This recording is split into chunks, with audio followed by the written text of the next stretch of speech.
The Lion, the Witch, and the Wardrobe is a fantasy novel written by C.S. Lewis. It's the second book in the Chronicles of Narnia series.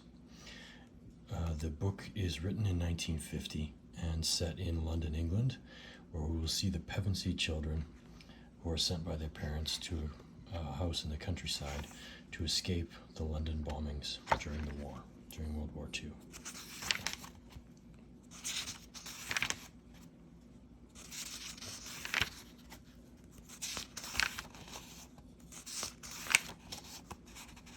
Chapter 1.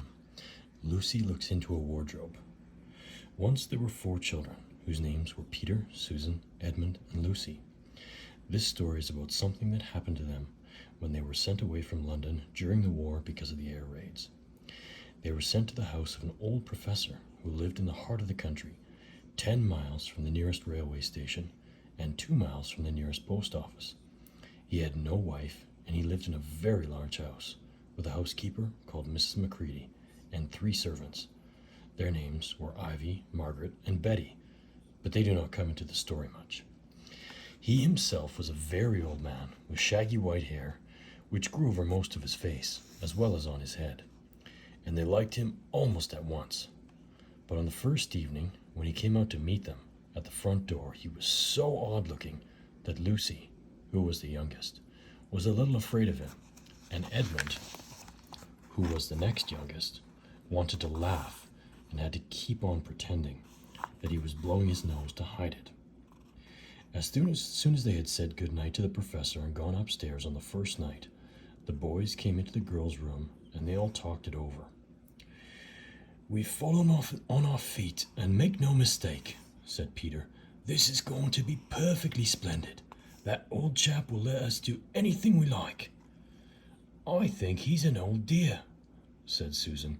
"Oh, come off it," said Edmund, who was tired and pretending not to be tired, which always made him bad-tempered. "Don't go on talking like that." "Like what?" said Susan. "And anyway, it's time you were in bed." "Trying to talk like mother," said Edmund. "And who are you to say when I'm off to bed? Go to bed yourself." "Hadn't we all better get to bed?" said Lucy. "There's sure to be a row if we're heard talking here." "No, there won't," said Peter. "I tell you, this is the sort of house where no one's going to mind what we do. Anyway, they won't hear us. It's about 10 minutes' walk from here, down to that dining room, and any amount of stairs and passages in between." "What's that noise?" said Lucy suddenly. It was a far larger house than she had ever been in before, and the thought of all those long passages and rows of doors leading into empty rooms was beginning to make her feel a little creepy. "It's only a bird, silly," said Edmund. "It's an owl," said Peter. "This is going to be a wonderful place for birds. I shall go to bed now. I say, let's go and explore tomorrow.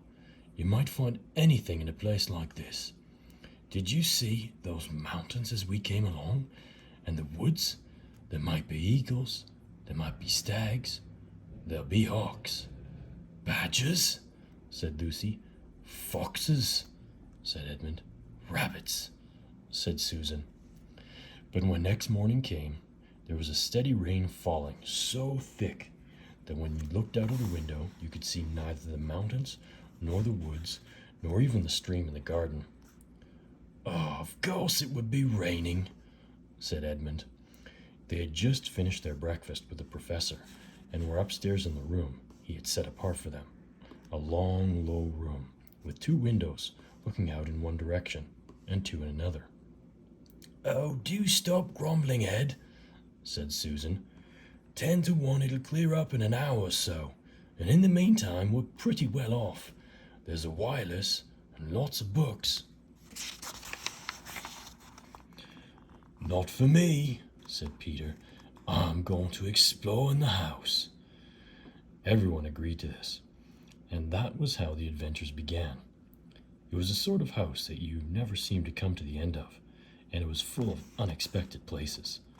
The first few doors they tried led only into spare bedrooms, as everyone had expected they would, but soon they came to a very long room full of pictures, and there they found a suit of armor. After that was a room all hung with green, with a harp in one corner, and then came 3 steps down and 5 steps up, and then kind of a little upstairs hall, and a door that led out into a balcony, and then a whole series of rooms that led into each other, and were lined with books, most of them very old books, and some bigger than a Bible in a church.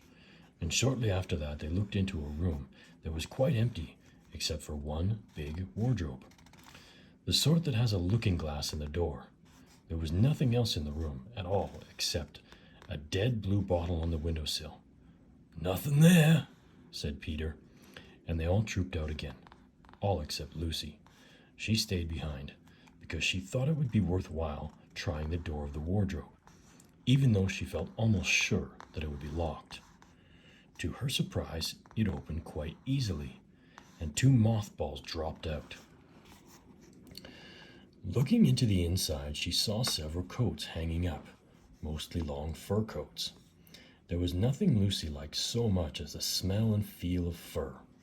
She immediately stepped into the wardrobe and got in among the coats and rubbed her face against them, leaving the door open, of course, because she knew that it is very foolish to shut oneself into any wardrobe. Soon she went further in and found there was a second row of coats hanging up behind the first one. It was almost quite dark in there, and she kept her arms stretched out in front of her so as not to bump her face into the back of the wardrobe. She took a step further in, and then 2 or 3 steps, always expecting to feel woodwork against the tips of her fingers, but she could not feel it. "This must be a simply enormous wardrobe," thought Lucy, still going further in and pushing the soft folds of the coats aside to make room for her. Then she noticed that there was something crunching under her feet. "I wonder, is that more mothballs?"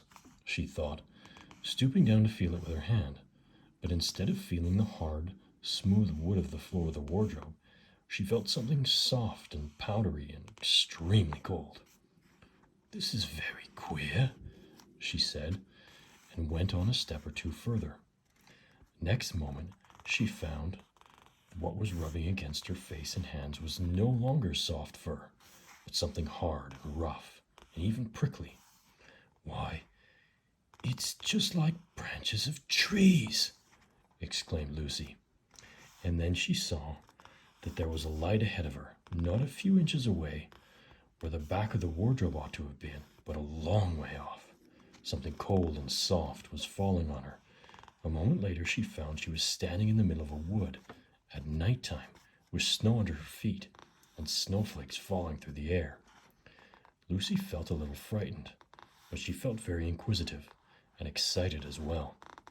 She looked back over her shoulder, and there, between the dark tree trunks, she could still see the open doorway of the wardrobe and even catch a glimpse of the empty room from which she had set out.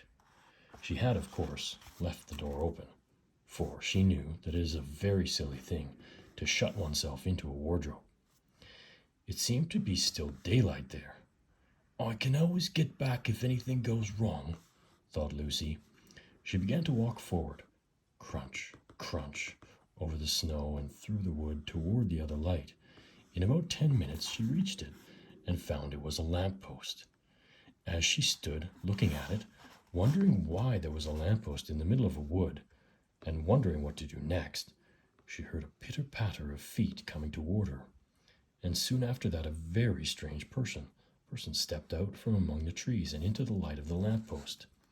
He was only a little taller than Lucy herself, and he carried over his head an umbrella white with snow.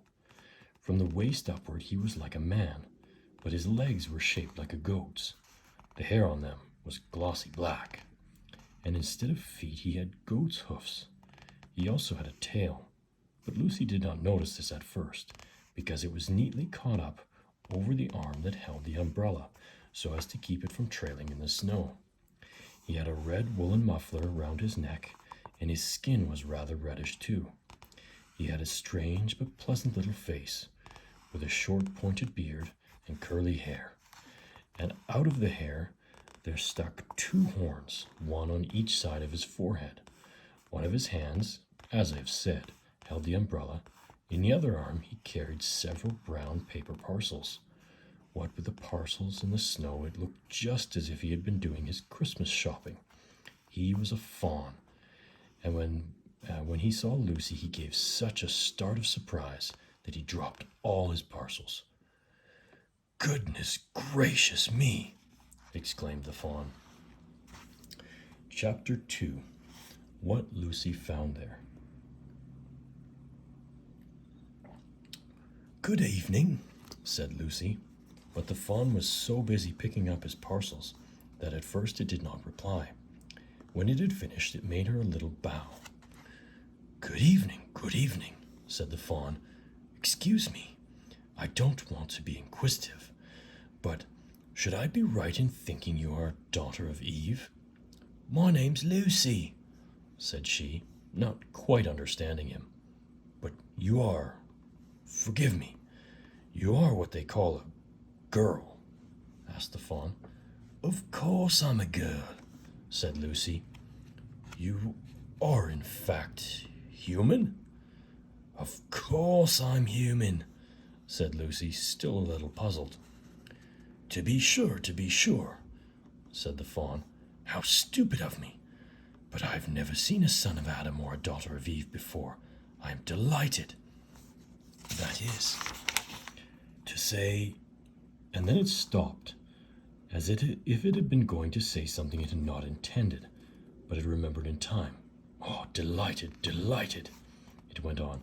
"Allow me to introduce myself. My name is Tumnus."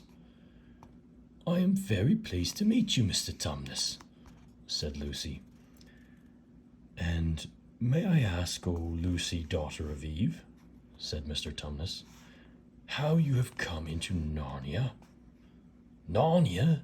What's that?" said Lucy. "This is the land of Narnia," said the faun. "Where we are now, all that lies between the lamppost and the great castle of Cair Paravel on the eastern sea. And you have come from the wild woods of the west?" I got in through the wardrobe in the spare room," said Lucy. "Ah," said Mr. Tumnus, in a rather melancholy voice. "If only I had worked harder at geography when I was a little faun, I should no doubt know about these strange countries. It is too late now." "But they aren't countries at all," said Lucy, almost laughing. It's only just back there. At least I'm not sure. It is summer there." "Meanwhile," said Mr. Tumnus, "it is winter in Narnia, and has been for ever so long, and we shall both catch cold if we stand here talking in the snow. Daughter of Eve, from the far land of Spare where eternal summer reigns around the bright city of Wardrobe, how would it be if you came and had tea with me?" "Oh, thank you very much, Mr. Tumnus," said Lucy, "but I was wondering whether I ought to be getting back." "It's only just round the corner," said the faun, "and there'll be a roaring fire, and toast, and sardines, and cake." "Well, it's very kind of you," said Lucy, "but I shan't be able to stay long." "If you will take my arm, daughter of Eve," said Mr. Tumnus, "I shall be able to hold the umbrella over both of us. That's the way. Now off we go." And so Lucy found herself walking through the wood arm in arm with this strange creature, as if they had known each other all their lives. They had not gone far before they came to a place where the ground became rough, and there were rocks all about and little hills up and little hills down. At the bottom of one small valley, Mr. Tumnus turned suddenly aside, as if he were going to walk straight into an unusually large rock. But at the last moment, Lucy found he was leading her into the entrance of a cave. As soon as they were inside, she found herself blinking in the light of a wood fire.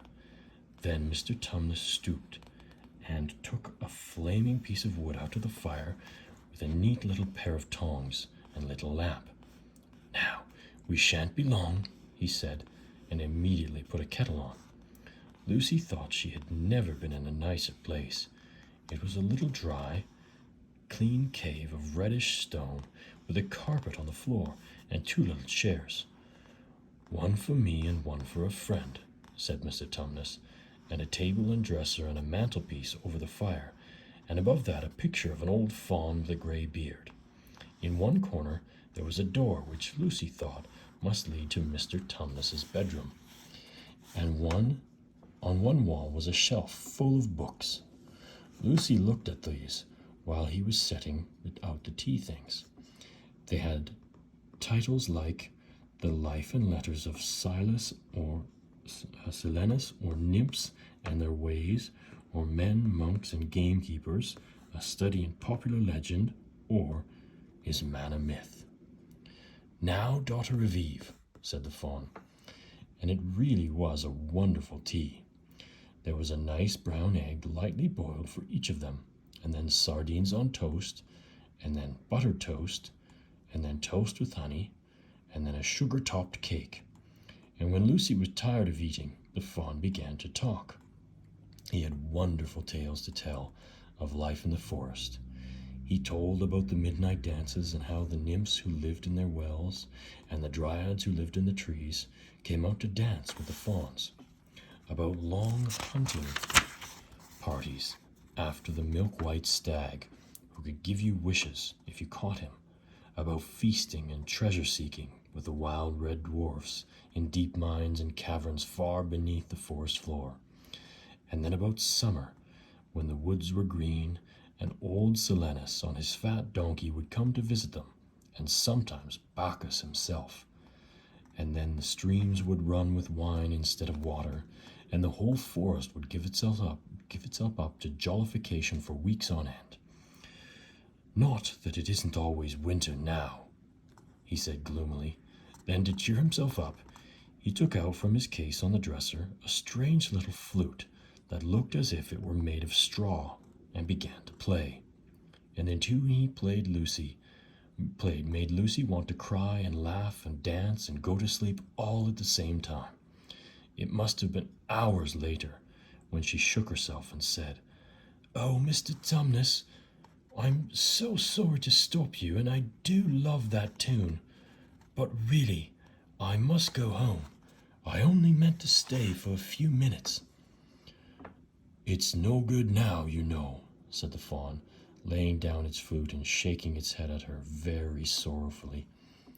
"No good?" said Lucy, jumping up and feeling rather frightened. "What do you mean? I've got to get home at once. The others will be wondering what has happened to me." But a moment later she asked, "Mr. Tumnus, whatever is the matter?" For the faun's brown eyes had filled with tears, and then the tears began trickling down its cheeks, and soon they were running off the end of its nose, and at last it covered its face with its hands and began to howl. "Mr. Tumnus, Mr. Tumnus," said Lucy, in great distress. Don't, what is the matter? Aren't you well? Dear Mr. Tumnus, do tell me what is wrong." But the faun continued sobbing, as if its heart would break. And even when Lucy went over and put her arms around him and lent him her handkerchief, he did not stop. He merely took the handkerchief and kept on using it, wringing it out with both hands whenever it got too wet to be of any more use, and so that presently Lucy was standing in a damp patch. "Mr. Tumnus," bawled Lucy in his ear, shaking him, "do stop it at once. You ought to be ashamed of yourself, a great big faun like you. What on earth are you crying about?" Oh, sobbed Mr. Tumnus. "I'm crying because I'm such a bad faun." "I don't think you're a bad faun at all," said Lucy. "I think you're a very good faun. You're the nicest faun I've ever met." "Oh, you wouldn't say that if you knew," replied Mr. Tumnus between his sobs. "No, I'm a bad fawn. I don't suppose there ever was a worse fawn since the beginning of the world." "But what have you done?"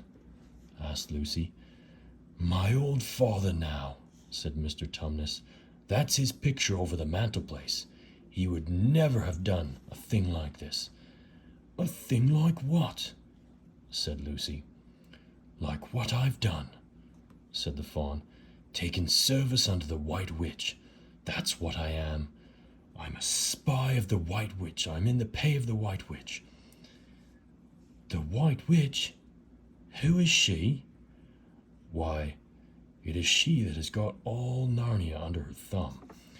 It's she that makes it always winter and never Christmas. Think of that." "How awful," said Lucy. "But what does she pay you for?" "That's the worst of it," said Mr. Tumnus with a deep groan. "I'm a kidnapper for her. That's what I am. Look at me, daughter of Eve.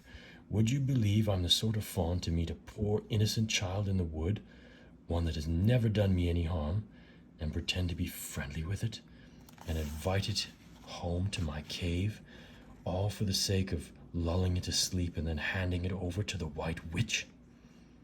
"No," said Lucy, "I'm sure you wouldn't do anything of the sort." "But I have," said the fawn. "Well," said Lucy, rather slowly, for she wanted to be truthful, and yet not be too hard on him. "Well, that was pretty bad, but you're so sorry for it that I'm sure you will never do it again." "Daughter of Eve, you don't understand," said the fawn.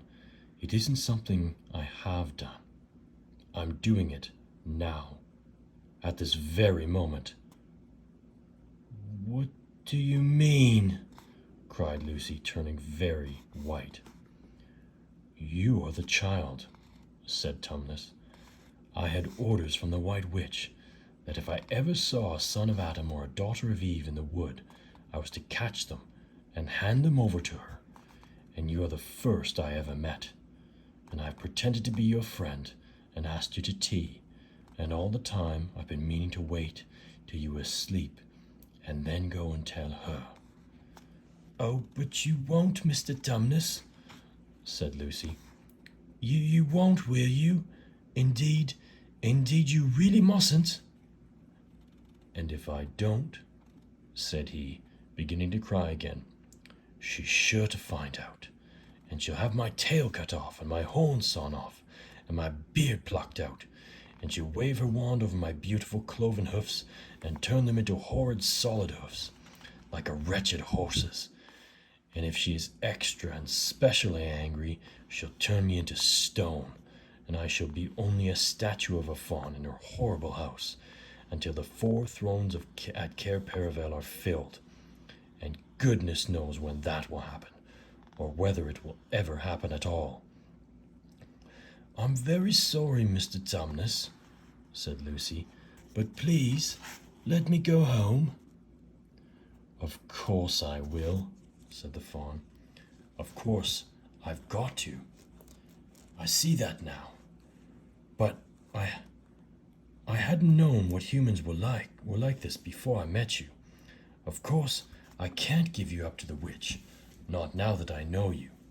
But we must be off at once. I'll see you back to the lamppost. I suppose you can find your own way from there back to Spare Oom and Wardrobe." "I'm sure I can," said Lucy. "We must go as quietly as we can," said Mr. Tumnus. "The whole wood is full of her spies. Even some of the trees are on her side." They both got up and left the tea things on the table, and Mr. Tumnus once more put up his umbrella and gave Lucy his arm, and they went out into the snow. The journey back was not at all like the journey to the fawn's cave. They stole along as quickly as they could, without speaking a word, and Mr. Tumnus kept to the darkest places. Lucy was relieved when they reached the lamp-post again. "Do you know your way from here, daughter of Eve?" said Tumnus. Lucy looked very hard between the trees, and could just see in the distance a patch of light that looked like daylight. "Yes," she said, "I can see the wardrobe door." "Then be off, home, as quick as you can," said the fawn. "And can you ever forgive me for what I meant to do?" "Why, of course I can," said Lucy, shaking him heartily by the hand. "And I do hope you don't get into dreadful trouble on my account." "Farewell, daughter of Eve," said he. "Perhaps I may keep the handkerchief?" "Rather," said Lucy, and then ran toward the far-off patch of daylight as quickly as her legs would carry her. And presently, instead of rough branches brushing past her, she felt coats, and instead of crunching snow, under her feet she felt wooden boards. And all at once she found herself jumping out of the wardrobe and into the same empty room from which the whole adventure had started. She shut the wardrobe door tightly behind her and looked around, panting for breath. It was still raining, and she could hear the voices of the others in the passage. "I'm here," she shouted. "I'm here, I've come back, I'm all right." Chapter 3. Edmund and the Wardrobe. Lucy ran out of the empty room into the passage and found the other three. "It's all right," she repeated. "I've come back." "What on earth are you talking about, Lucy?" asked Susan. "Why," said Lucy in amazement, "haven't you all been wondering where I was?" "Ah, so you've been hiding, have you?" said Peter. "Poor old Lou, hiding and nobody noticed. You'll have to hide longer than that if you want people to start looking for you." "But I've been away for hours and hours," said Lucy. The others all stared at one another. "Batty," said Edmund, tapping his head. "Quite batty." "What do you mean, Lou?" asked Peter. "What I said," answered Lucy. "It was just after breakfast when I went into the wardrobe, and I've been away for hours and hours, and had tea, and all sorts of things have happened." "Don't be silly, Lucy," said Susan. "We've only just come out of that room a moment ago, and you were there then." "She's not being silly at all," said Peter. "She's just making up a story for fun, aren't you, Lou? And why shouldn't she?" "No, Peter, I'm not," she said. It's a magic wardrobe. There's a wood inside it, and it's snowing, and there's a faun and a witch, and it's called Narnia. Come and see." The others did not know what to think, but Lucy was so excited that they all went back with her into the room. She rushed ahead of them, flung open the door of the wardrobe and cried, "Now, go in and see for yourself." "Why, you goose," said Susan, putting her head inside and pulling the fur coats apart. "It's just an ordinary wardrobe. Look, there's the back of it." Then everyone looked in and pulled the coats apart, and they all saw, Lucy herself saw, a perfectly ordinary wardrobe. There was no wood and no snow, only the back of the wardrobe with hooks on it. Peter went in and rapped with his knuckles on it to make sure it was solid. "A jolly good hoax, Lou," he said as he came out again. "You really have taken us in, I must admit. We have believed you." "But it wasn't a hoax at all," said Lucy. "Really and truly. It was all different a moment ago. Honestly it was, I promise." "Come, Lou," said Peter. "That's going a bit far. You've had your joke. Hadn't you better drop it now?" Lucy grew very red in the face and tried to say something. though she hardly knew what she was trying to say, and burst into tears. For the next few days she was very miserable. She could have made it up with the others quite easily at any moment if she could have brought herself to say that the whole thing was only a story made up for fun. But Lucy was a very truthful girl, and she knew that she was really in the right, and she could not bring herself to say this. The others, who thought she was telling a lie, and a silly lie too, made her very unhappy. The two elder ones did this without meaning to do it, but Edmund could be spiteful, and on this occasion he was spiteful. He sneered and jeered at Lucy, and kept on asking her if she'd found any other new countries in any other cupboards all over the house. What made it worse was that these days ought to have been delightful.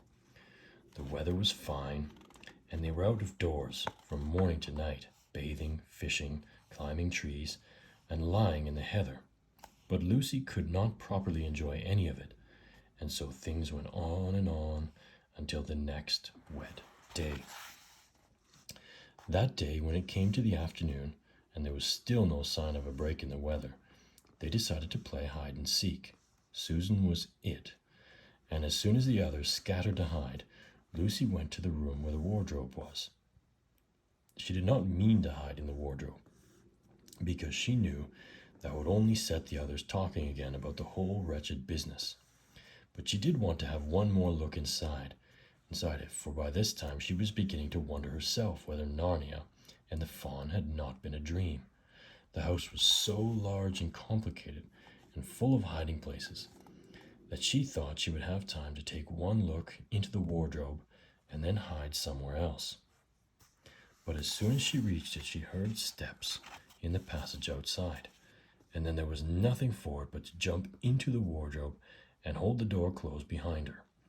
She did not shut it properly because she knew it was very silly to shut oneself into a wardrobe, even if it is not a magic one. Now, the steps she had heard were those of Edmund, and he came into the room just in time to see Lucy vanishing into the wardrobe. He at once decided to get into it himself, not because he thought it a particularly good place to hide, but because he wanted to go on teasing her about her imaginary country. He opened the door.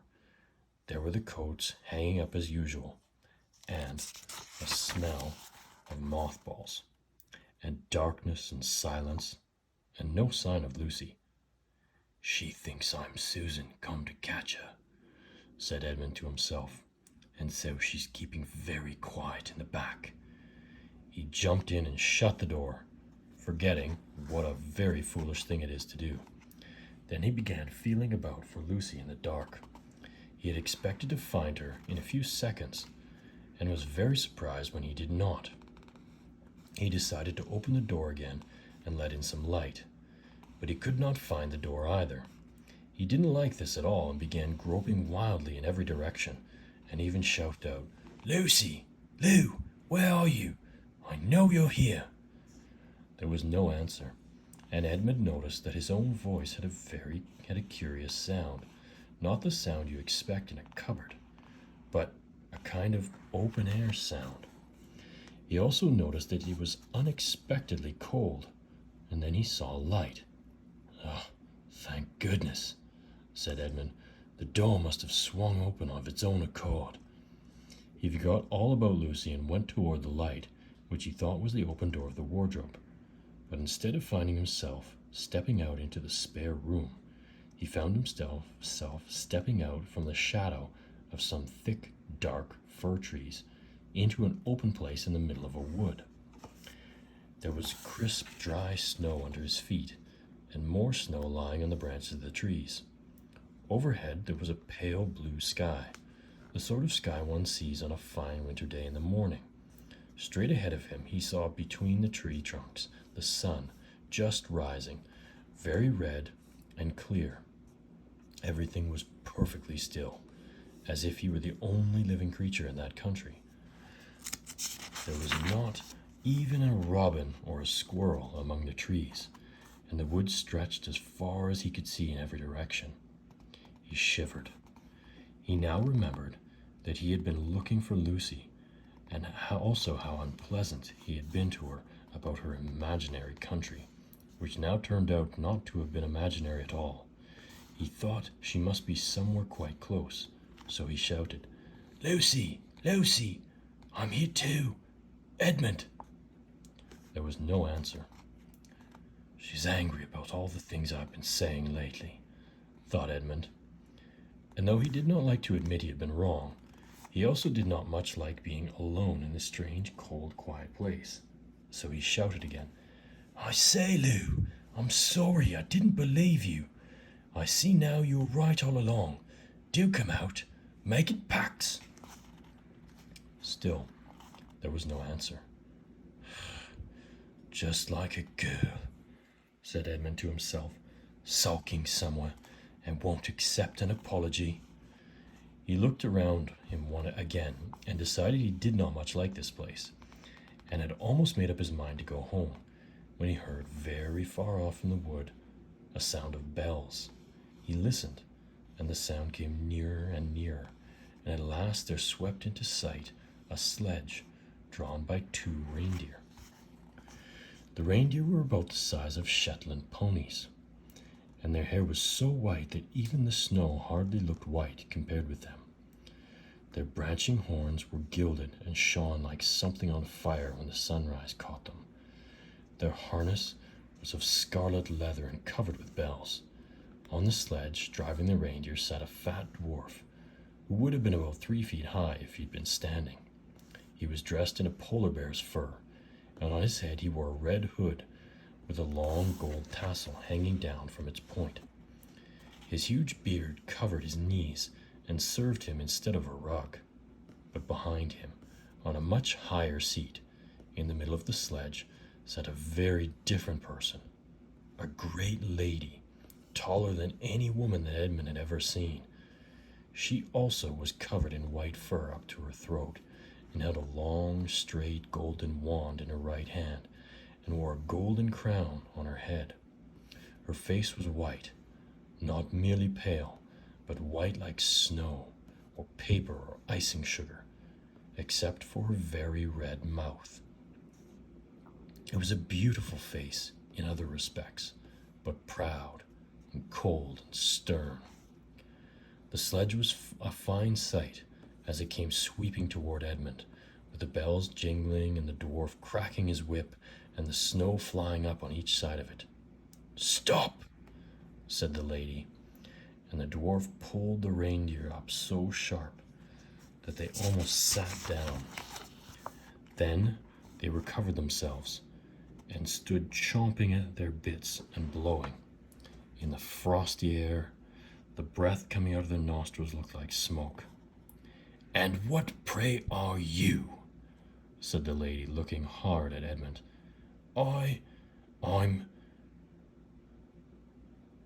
My name's Edmund," said Edmund, rather awkwardly.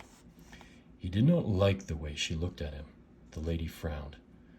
"Is that how you address a queen?" she asked, looking sterner than ever. I beg your pardon, your majesty.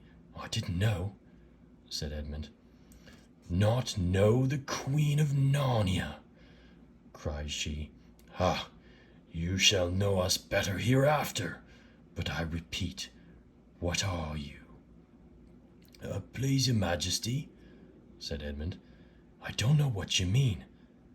I'm at school, or at least I was. It's the holidays now." Chapter 4, Turkish Delight. "But what are you?" said the queen again. "Are you a great overgrown dwarf that has cut off its beard?" "No, your majesty," said Edmund. "I never had a beard. I'm a boy." "A boy," said she. "Do you mean you are a son of Adam?" Edmund stood still, saying nothing. He was too confused by this time to understand what the question meant. "I see you are an idiot, whatever else you may be," said the queen. "Answer me at once. For all, or I shall lose my patience. Are you human? Yes, your majesty, said Edmund. And how, pray, did you come to enter my dominions? Please, your majesty, I came in through a wardrobe. A wardrobe? What do you mean? I opened a door and just found myself here, your majesty, said Edmund. Ah, said the queen, speaking more to herself than to him. A door. A door from the world of men. I have heard of such things. This may wreck all, but he is only one, and he is easily dealt with. As she spoke these words, she rose from her seat and looked Edmund full in his face, her eyes flaming. At the same moment she raised her wand. Edmund felt sure that she was going to do something dreadful, but he seemed unable to move. Then, just as he gave himself up for lost, she appeared to change her mind. My poor child, she said in quite a different voice. How cold you look. Come and sit with me here on the sledge, and I will put my mantle round you and we will talk. Edmund did not like this arrangement at all, but he dared not disobey. He stepped onto the sledge and sat at her feet. She put a fold of her fur mantle round him and tucked it well in. Perhaps something hot to drink, said the queen. Should you like that? Oh, yes, please, your majesty, said Edmund, whose teeth were chattering. The queen took from somewhere among her wrappings a very small bottle, which looked as if it were made of copper. Then, holding out her arm, she let one drop fall from it onto the snow beside the sledge. Edmund saw the drop for a second, in midair, shining like a diamond. But the moment it touched the snow, there was a hissing sound, and there stood a jeweled cup full of something that steamed. The dwarf immediately took this and handed it to Edmund with a bow and a smile. Not a very nice smile. Edmund felt much better as he began to sip the hot drink. It was something he had never tasted before, very sweet and foamy and creamy, and it warmed him right down to his toes. It is dull, son of Adam, to drink without eating, said the queen presently. What would you like best to eat? Oh, Turkish delight, please, your majesty, said Edmund. The queen let another drop fall from her bottle onto the snow, and instantly there appeared a round box, tied with green silk ribbon, which, when opened, turned out to contain several pounds of the best Turkish delight. Each piece was sweet and light to the very center, and Edmund had never tasted anything more delicious. He was quite warm now, and very comfortable. While he was eating, the queen kept asking him questions. At first Edmund tried to remember that it is rude to speak with one's mouth full, but soon he forgot about this and thought only of trying to shovel down as much Turkish delight as he could, and the more he ate, the more he wanted to eat, and he had never asked himself why the queen should be so inquisitive. She got him to tell her that he had one brother and two sisters, and that one of his sisters had already been in Narnia and had met a faun there, and that no one except himself and his brother and his sisters knew anything about Narnia.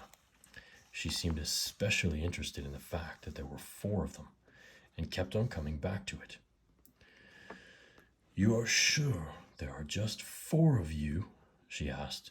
2 sons of Adam and 2 daughters of Eve, neither more nor less?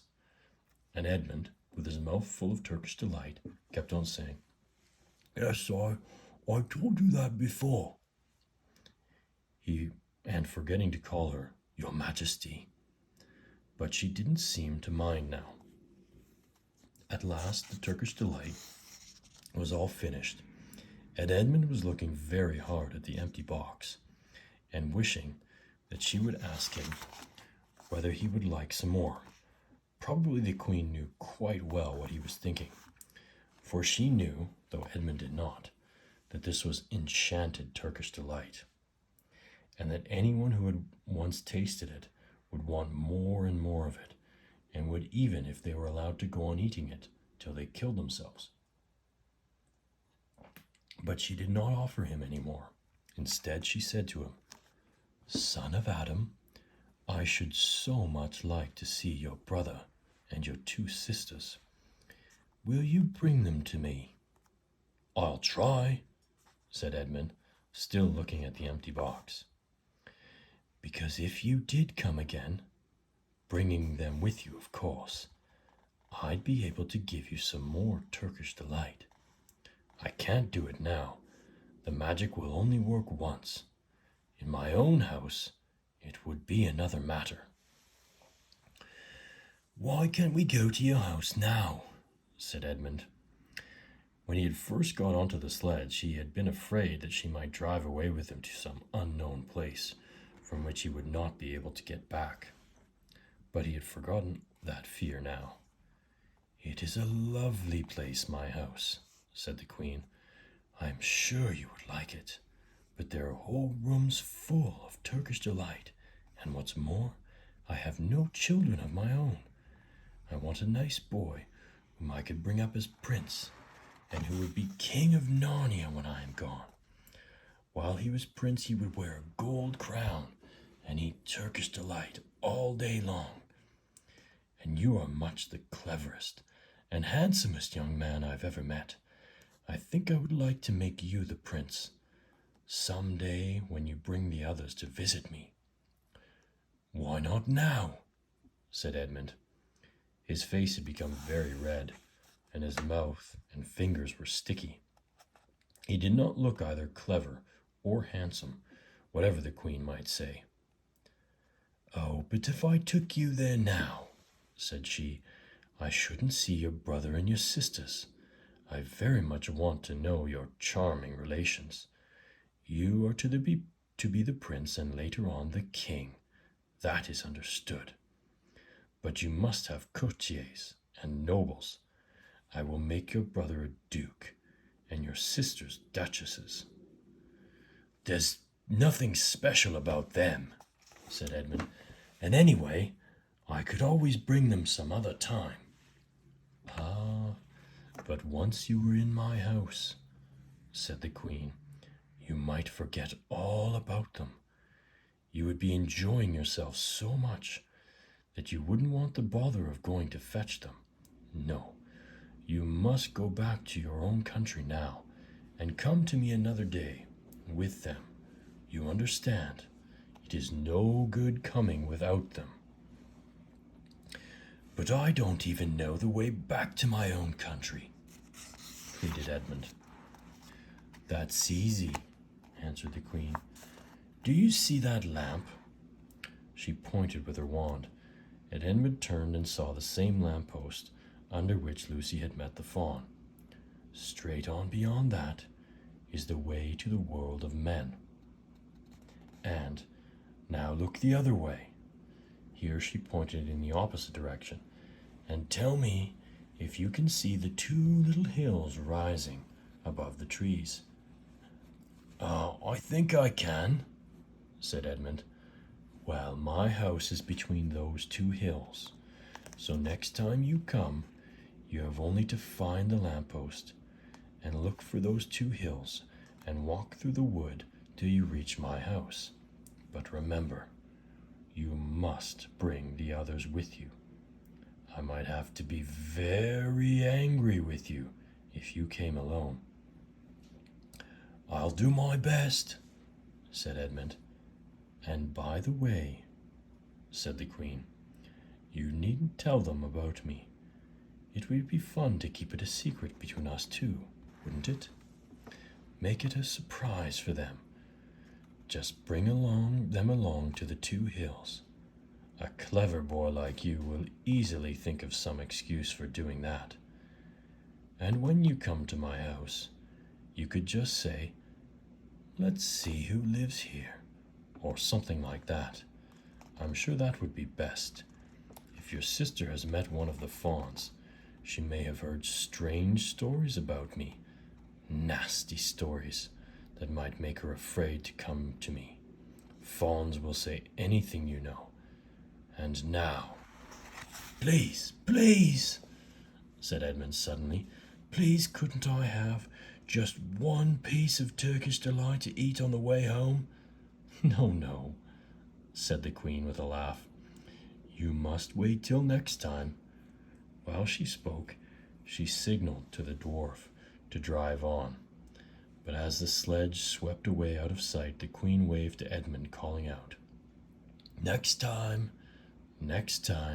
don't forget, come soon. Edmund was still staring after the sledge when he heard someone calling out his name, and looking round he saw Lucy coming toward them from another part of the wood. Oh, Edmund, she cried, you've come in too, but isn't it wonderful? And now... All right, said Edmund. I see you were right, and it is a magic wardrobe after all. I'll say I'm sorry if you like, but where on earth have you been all this time? I've been looking for you everywhere. If I'd known you had got in, I'd have waited for you, said Lucy, who was too happy and excited to notice how snappily Edmund spoke, or how flushed and strange his face was. I've been having lunch with dear Mr. Tumnus, the fawn.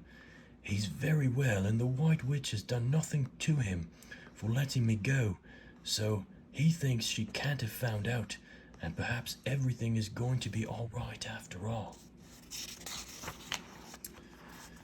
The White Witch, said Edmund. Who's she? She's a perfectly terrible person, said Lucy. She calls herself the Queen of Narnia, though she has no right to be queen at all. And the fauns and dryads and naiads and dwarfs and animals, at least all the good ones, simply hate her. And she can turn people into stone and do all kinds of horrible things. And she has made a magic so that it's always winter in Narnia. Always winter, but it never gets to Christmas. And she drives about on a sledge drawn by reindeer and a wand in her hand and a crown on her head. Edmund was already feeling uncomfortable from having eaten too many sweets, and when he heard that the lady he had made friends with was a dangerous witch, he felt even more uncomfortable. But he still wanted to taste that Turkish delight again, more than he wanted anything else. Who told you all that stuff about the White Witch? He asked. Mr. Tumnus the Fawn, said Lucy. You can't always believe what fawns say, said Edmund, trying to sound as if he knew far more about them than Lucy. Who said so? Asked Lucy. Everyone knows it, said Edmund. Ask anybody you like. But it's a pretty poor sport, standing here in the snow.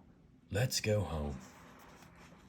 Yes, let's, said Lucy. Oh, Edmund, I am glad you've got in too. The others will have to believe in Narnia now that both of us have been here. Oh, what fun it will be. But Edmund secretly thought there would not be as good fun for him as for her.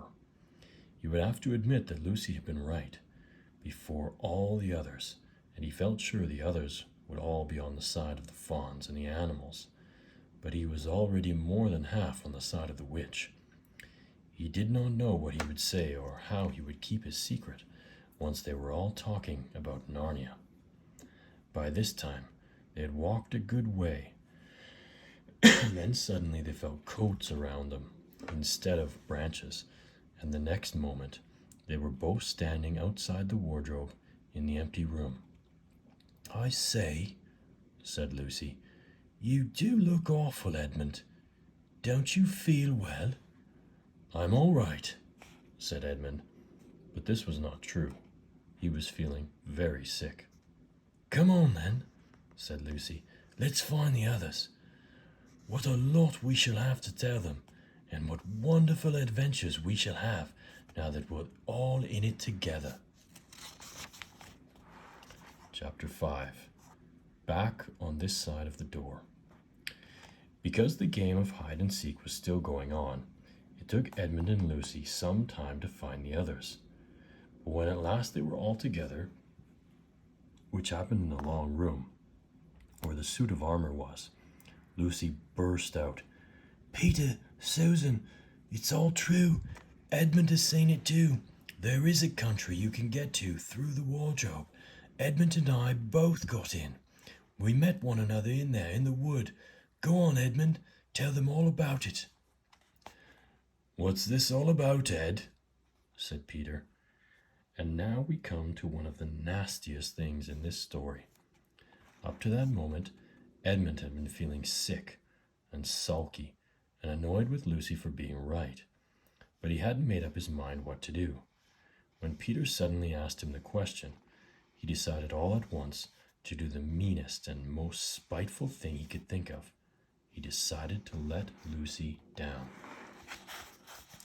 "Yeah, tell us, Ed," said Susan, and Edmund gave a very superior look, as if he were far older than Lucy. There was really only a year's difference, and then a little snigger and said, "Oh yes, Lucy and I have been playing pretending that all her story about a country in the wardrobe is true, just for fun, of course. There's nothing there, really." Poor Lucy gave Edmund one look and rushed out of the room. Edmund, who was becoming a nastier person every minute, thought that he had scored a great success, and went on at once to say, "There she goes again. What's the matter with her? That's the worst of young kids. They always—" "Hey, look here," said Peter, turning on him savagely. "Shut up. You've been perfectly beastly to Lou ever since she started this nonsense about the wardrobe. And now you go playing games with her about it and setting her off again. I believe you did it simply out of spite." "But it's all nonsense," said Edmund, very taken aback. "Of course it's all nonsense," said Peter. "That's just the point. Lou was perfectly all right when we left home, but since we've been down here, she seems to be either going queer in the head or else turning into a most frightful liar. But whichever it is, what good do you think you'll do by jeering and nagging at her one day and encouraging her the next?" I thought, said Edmund, but he couldn't think of anything to say. "You didn't think at all," said Peter. "It's just spite. You've always liked being beastly to anyone smaller than yourself. We've seen that at school before now." "Oh, do stop it," said Susan. "It won't make things any better having a row between you two. Let's go and find Lucy." It was not surprising that then when they found Lucy a good deal later, everyone could see that she had been crying. Nothing they could say to her made any difference. She stuck to her story and said, "I don't care what you think and I don't care what you say. You can tell the professor or you can write to Mother or you can do anything you like. I know I've met a fawn in there and I wish I'd stayed there. And you all beasts. It was an unpleasant evening. Lucy was miserable, and Edmund was beginning to feel that his plan wasn't working as well as he had expected. The two older ones were really beginning to think that Lucy was out of her mind. They stood in the passage, talking about it in whispers long after she had gone to bed. The result was, the next morning, they decided that they really would go and tell the whole thing to the professor. "You're right, Father, if he thinks there really is something wrong with Lou," said Peter. "It's getting beyond us." So they went and knocked at the study door, and the professor said, "Come in," and got up and found chairs for them, and he said, was quite at their disposal. Then he sat listening to them, with the tips of his fingers pressed together and never interrupting, till they had finished the whole story. After that, he said nothing for quite a long time. Then he cleared his throat, and he said the last thing either of them expected. "How do you know," he asked, "that your sister's story is not true?" "Oh, but," began Susan, and then stopped. Anyone could see from the old man's face that he was perfectly serious. Then Susan pulled herself together and said, "But Edmund said they had only been pretending." "That is a point," said the professor, "which certainly deserves consideration. Very careful consideration. For instance, if you excuse me for asking the question, does your experience lead you to regard your brother or your sister as the more reliable? I mean, which is the more truthful?" "That's just the funny thing about it, sir," said Peter. "Up till now, I'd have said Lucy every time." "And what do you think, my dear?" said the professor, turning to Susan. "Well," said Susan, "in general, I'd say the same as Peter. But this couldn't be true. All this about the wood and the fawn." "That is more than I know," said the professor. "And a charge of lying against someone whom you have always found truthful is a very serious thing. A very serious thing indeed." "We were afraid it mightn't even have been lying," said Susan. "We thought there might be something wrong with Lucy." "Oh, madness, you mean?" said the professor quite coolly. "Oh, you can make your minds easy about that. One has only to look at her and talk to her to see that she is not mad." "But then," said Susan, and stopped. She had never dreamed that a grown-up would talk like the professor, and didn't know what to think.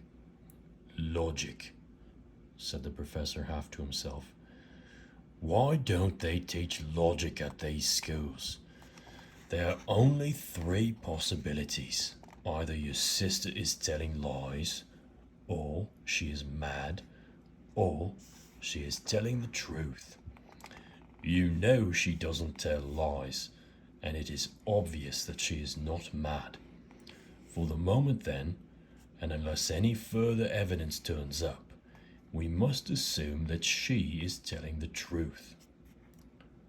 Susan looked at him very hard, and was quite sure from the expression on his face that he was not making fun of them.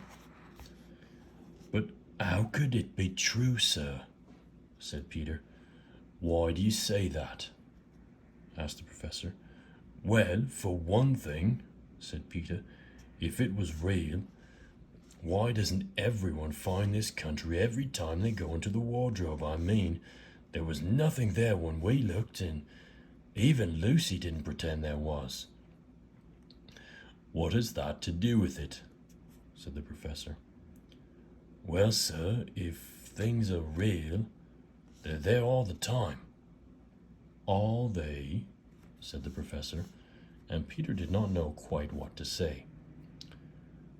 "But there was no time," said Susan. "Lucy had no time to have gone anywhere, even if there was such a place. She came running up after us the very moment we were out of the room. It was less than a minute, and she pretended to have been away for hours." "That is the very thing that makes her story so likely to be true," said the professor. "If there really is a door in this house that leads to some other world, and I should warn you, this is a very strange house, and even I know very little about it. If I say she had got into another world, I should not be surprised at all to find that the other world had a separate time of its own, so that however long you stayed there, It would never take up any of our time. On the other hand, I don't think many girls of her age would invent that idea for themselves. If she had been pretending, she would have hidden for a reasonable time before coming out and telling her story. But do you really mean, sir, said Peter, that there could be other worlds all over the place, just round the corner, like that? Nothing is more probable, said the professor, taking off his spectacles and beginning to polish them, while he muttered to himself, I wonder, what do they teach them at these schools? But what are we to do? Said Susan. She felt that the conversation was beginning to get off the point. My dear young lady, said the professor, suddenly looking up with a very sharp expression at both of them, there is one plan which no one has yet suggested, and which is well worth trying. What is that? Said Susan. We might all try minding our own business, said he, and that was the end of the conversation. After this, things were a good deal better for Lucy. Peter saw to it that Edmund stopped jeering at her, and neither she nor anyone else felt inclined to talk about the wardrobe at all. It had become a rather alarming subject, and so for a time it looked as if all the adventures were coming to an end. But it was not to be. This house of the professor's, which even he knows so little about, was so old and famous that people from all over England used to come and ask permission to see it over. It was the sort of house that is mentioned in guidebooks and even in histories, and well it might be, for all manner of stories were told about it, some of them even stranger than the one I am telling you now.